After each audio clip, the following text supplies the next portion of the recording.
Na ako'y tips sa inyo ha. Para nindot kayo magpili tag mga kandidato karon. Unang tips.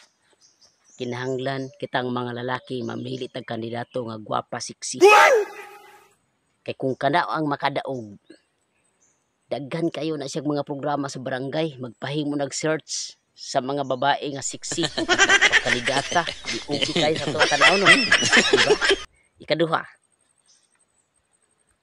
kamong mga babae, pilian ninyo ang pagboto katong mga kandidato nga matso nga gwapo. Wow. Kay kana sila, kung mao po na makadaog, daghan po nagprograma sa barangay para atong sa mga matso. Ano paborito sa mga babae o bayo. Tanaon.